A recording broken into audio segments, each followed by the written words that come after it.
Hey, Carson, thanks for taking the time today. We'll get started here with Nick Fierro and then Pat Gallen. Hi, Carson. I want to start off by asking you about the communication and how that's been, the pre-snap stuff, picking up blitzes and adjusting routes, and where you are with that, and how much improvement you feel can be in for in the second half of the season. Yeah, I think pre-snap communication, huddle communication, I think it's been pretty solid. I think it's been pretty good at the line of scrimmage. Obviously, you've seen us play at the line of scrimmage a good bit, and having a guy like Jason Kelsey be the one kind of mainstay up front, and the job that he's done in the communication has been excellent. And we got a lot of young guys on both up front and then at our skill position, so it can always improve and we can always communicate better. But I do think that's been a positive so far with what we've been doing. Okay, Pat Gallen and then John Clark. Hey, Carson. 2017 was obviously, your best year, almost an MVP type season before you got hurt. Do you, in times when you feel like you might be struggling, do you ever go back and find games or plays and maybe rewatch them to try and regenerate some of what you were doing back then? Not in depth.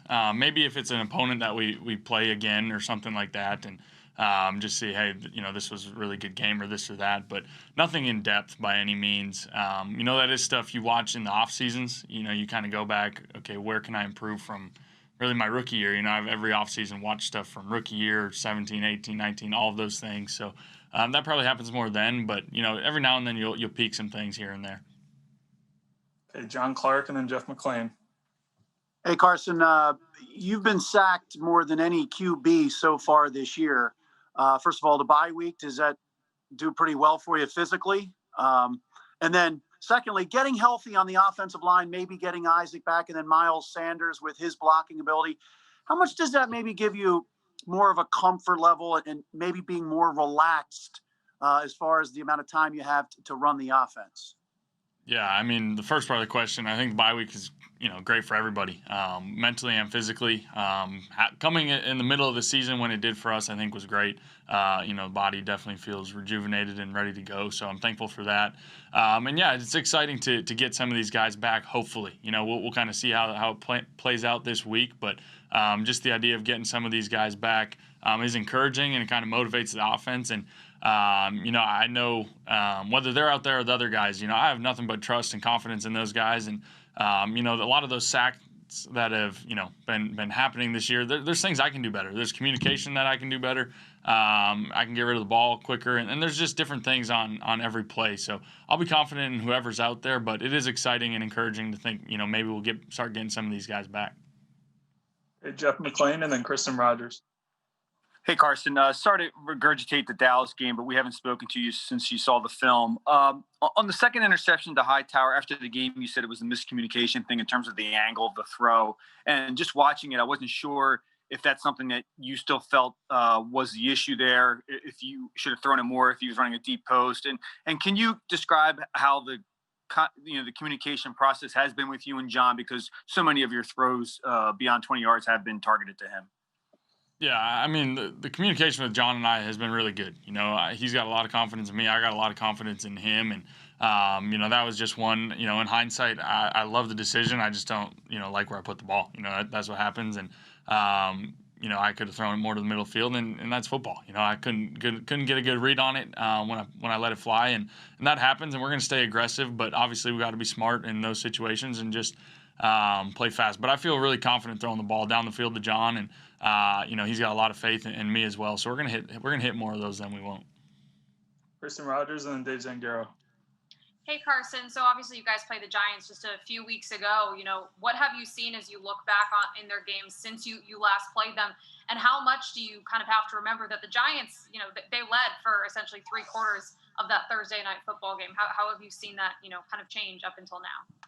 Yeah, even thinking back to the first time we played them, I was, very impressed with their defense on film. And I think really, our game and how we obviously moved the ball but struggled to put up points and rallied late. And then really these last couple of weeks, their defense, I think, just keeps improving. And I think, a new scheme and a new system, I think every week they've improved. So I have a lot of respect for their, their D coordinator and what they do. on that side of the ball. So for us, it's just executing and taking what they give us. They're going to mix up coverages. They're going to play the same types of coverages, but do it a couple different ways. And, they're very disciplined. They're very disciplined. So I have a lot of respect, and, it'll be a good one for us. But like I said, we just got to execute and do our jobs. I know that sounds cliche, but against a defense like this that's going to kind of just play their soft zone coverage and make you earn it, that's what it's going to come down to, is taking care of the ball and just executing our stuff. Dave Zangaro and then Ed Benkin. Hey, Carson, in that Dallas game, you had Travis Fulgham and Jalen Reagor out there together for the first time.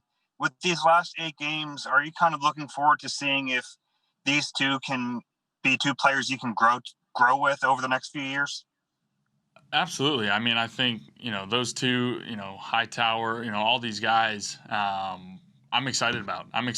Because honestly, we're learning and growing together on the fly. Usually you have off season, you have the spring, you get some summer workouts together, then you get training camp, and training camp was even limited this year, and Travis came late. And so all those things, we're kind of growing our chemistry and our communication on the fly. And it's been exciting and encouraging to see. Obviously, we can be better. I can be better and be, more on the same page with these guys. But it is encouraging to see them, step up and make big plays. And, I think the second half of the season, I think you'll keep seeing more of it. Ed Benkin and then Zach Berman. Hi, Carson. You talked about that emotional break along with the physical break of the bye week. Was it a good chance to take some time to maybe look over some things you can correct, or was it better for you just to kind of shut it off, dive into family time, and really just kind of mentally get away from football? Yeah, it's both. You look early in the week, you watch the film and you kind of, we came in and had a practice and everything. And you definitely have a couple days to kind of reflect and think, offensively as a whole, where can we do better personally? What can I do better? Where can I, change my game to some extent, or have little things that, are happening that we can kind of correct and fix. And then obviously, like you said, it's a lot of family time. It's a lot of just getting away and taking a deep breath and, recharging for the second half of the season. Because obviously you don't get to see your family a whole bunch during the grind of the season. So it's definitely appreciated and much needed in the middle of the season like that. Is Zach Berman and then Martin Frank. Hey, Carson, I know you don't determine the playing time, but your voice does matter in the building. As Alshon gets closer here, how do you get him the snaps he might need without it coming at the detriment of some of these wide receivers who are starting to really develop and find a rhythm in the offense? Yeah, I think that's a great question, and that's something that we're going to keep, exploring as we go. For one, like you said, I don't make the decisions at the end of the day on those things, but I think as he continues to work back in and everything, we kind of see where he's at within our offense and how we can use him and mix him in with these other guys. And it is a fine line, and there's really no right or wrong answer there. But, at the end of the day, the guys that are going to help us win are the guys that are going to be on the field. And the only thing I'd say about Alshon that is encouraging is we've had a lot of banked reps over the years, so we've worked together, we've played together for a while. Obviously, that's been missing now for a good while, but, I think we have a lot of confidence in each other. So however much he's out there and utilized, I'm confident in it. Martin Frank and then Rob Motti. Hey, Carson. So when you were talking about like South scouting and everything, what did you learn from, watching the film, especially like with regards to the turnovers and stuff over the first half of the season? Yeah, it's a fine line of walking that fine line of aggressiveness and, just eating a play, throwing it away and those sorts of things. And honestly, that's the fine line. I've said it over and over and over and over, is that I'll continue to walk for my career. But, it is some of the fumbles that some of them are just happenings, but other times it's okay, just throw it away, just live to fight another down. And some of the interceptions are just being really aggressive and trying to force a play that maybe isn't there. And so those are things, not all of them, interceptions and turnovers are going to happen, and I'm aware of that, but there's definitely a handful of them that I can look introspectively at and say, okay, I just eat that, just call it a day, live to fight another down, and I'm going to work on doing that. Rob Motti and then Les Bowen. Carson, could there be such a thing as having too many voices, too many people trying to tell you what to do, how to do it? And how do you process that? How do you know who to tune in, what to tune out, and what you need to be focused on? Yeah, I mean, I think in any profession and any situation, having too many voices in your head can definitely be an issue. I think, we've done a good job around here of not overdoing that. And, for me, I have, coach, starting with coach, and then, a handful of others that we're trying to be all on the same page. And it's not so much like he has an opinion and I have an opinion and this, that, and the other. We try and really build this thing together and be all on the same page. So I think we've done a pretty good job of that. But absolutely, that can be a concern if you let it, go south in a hurry. Les Bowen and then E.J. Smith. These will be our last two. Hey, Carson. I think one thing that frustrates fans is they don't really get a sense sometimes on the turnovers of what you're thinking, what your view of the situation was. And I wanted to, even though it's been a while now, the Dallas game, that first fumble, it looked like you saw the safety coming towards you. Maybe you were trying to get Dallas Goedert to go out a little bit. And I think fans were kind of yelling, both hands on the ball, both hands on the ball.